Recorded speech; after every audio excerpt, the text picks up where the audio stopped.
Hai everyone, perkenalkan nama saya Aulia Vitasari, nomor absen 4, kelas BES Busana 3. Di sini saya akan menjelaskan mengenai bab Bhinneka Tunggal Ika pada unit keempat, merawat tradisi lokal dan kebinekaan, serta bab NKRI pada unit pertama, sengketa batas wilayah Blok Ambalat antara Indonesia serta Malaysia. Hai teman-teman, sebelumnya apakah kalian tahu apa itu tradisi dan kebinekaan? Tradisi berasal dari bahasa Latin yaitu traditio, yang artinya diteruskan atau kebiasaan. Tradisi berakar dari kata benda bahasa Latin yaitu tradire, yang berarti menyerahkan. Menurut KBBI, tradisi ialah adat kebiasaan turun-temurun dari nenek moyang yang masih dijalankan dalam masyarakat.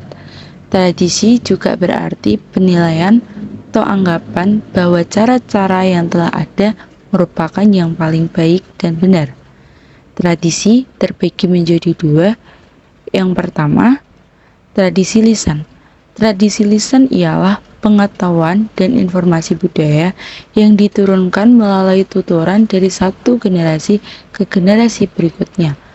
Transmisi tradisi ini biasanya melalui pidato ataupun lagu, dan mungkin juga termasuk cerita rakyat, balada, nyanyian, prosa, dan juga sajak. Dengan cara ini, kemungkinan bagi masyarakat untuk mengirimkan sejarah lisan, sastra lisan, dan pengetahuan lainnya di seluruh generasi tanpa sistem penulisan. Sedangkan yang kedua ialah tradisi tulisan. Tradisi tulisan ialah penyampaian tradisi melalui tulisan. Tradisi tulisan menggambarkan budaya yang menekankan informasi tekstual. Tradisi tulisan menggunakan berbagai sumber yang mungkin termasuk wawancara lisan, laporan pemerintah, artikel, surat kabar, buku harian, dan surat kabar pribadi. Menurut Sistem K 2007, fungsi tradisi dalam kehidupan bermasyarakat ialah: pertama, tradisi adalah kebijakan turun-temurun, tempatnya di dalam kesadaran, keyakinan norma, dan nilai yang kita anut kini serta di dalam benda yang diciptakan di masa lalu. Tradisi pun menyediakan fragmen warisan historis yang kita pandang bermanfaat. Tradisi merupakan gagasan dan material yang dapat digunakan orang dalam tindakan kini dan untuk membangun masa depan.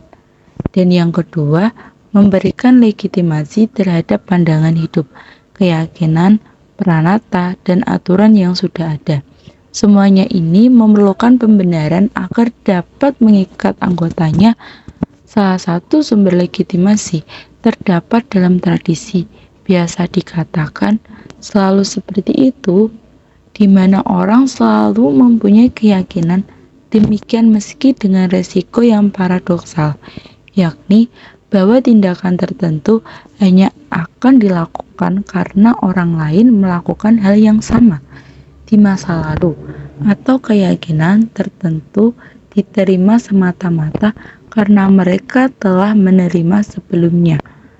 Dan yang ketiga, menyediakan simbol identitas kolektif yang meyakinkan, memperkuat loyalitas primordial terhadap bangsa, komunitas, dan kelompok.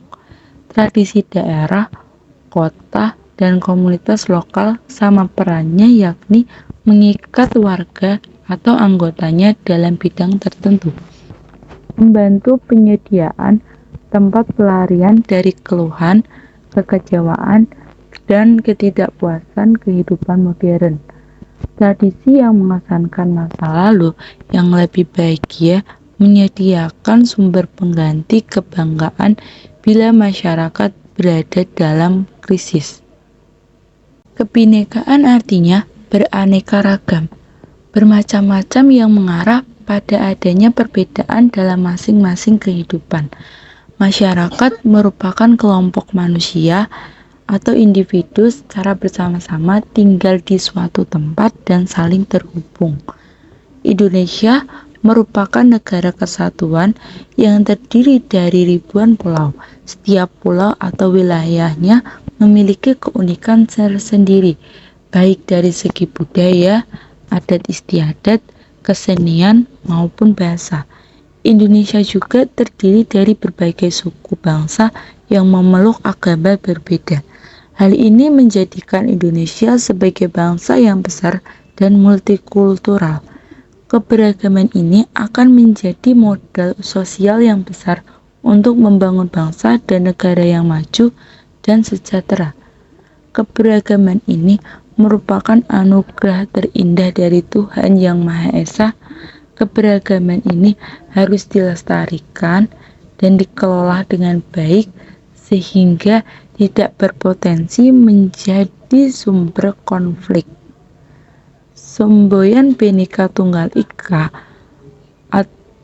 yang artinya berbeda-beda tetapi tetap satu jua menggambarkan keragaman penduduk Indonesia sekaligus pemersatu dan pengikat semua anggota kelompok sosial yang berbeda.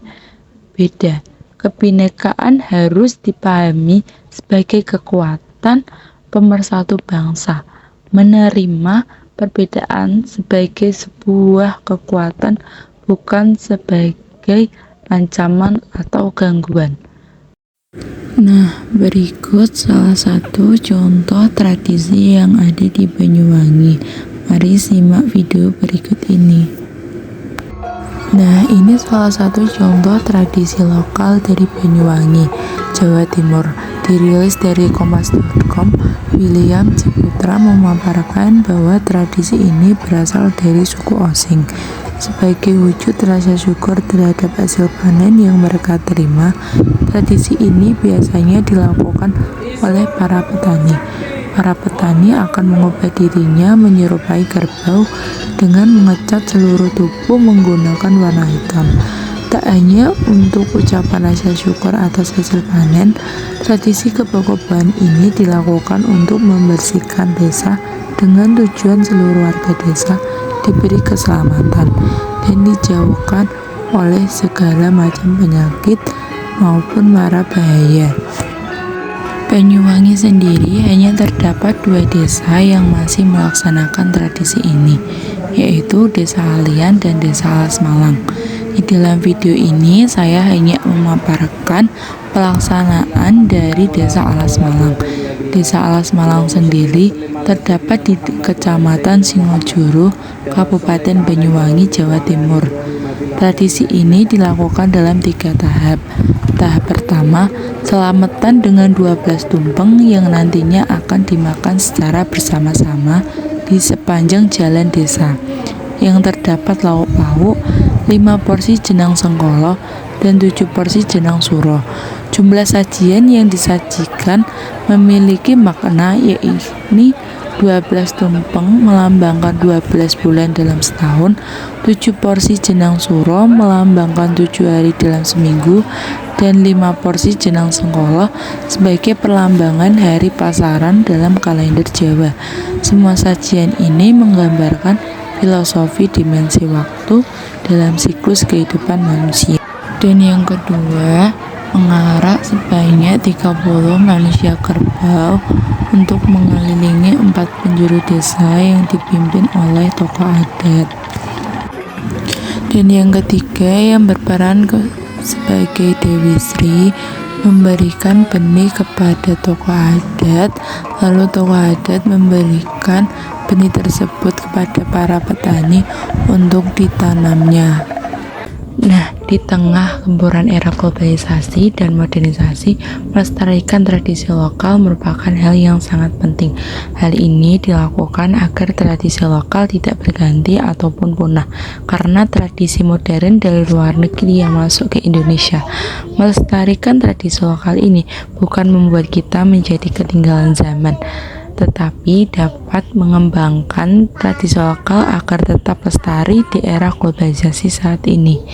Cara yang bisa dilakukan untuk melestarikan tradisi lokal antara lain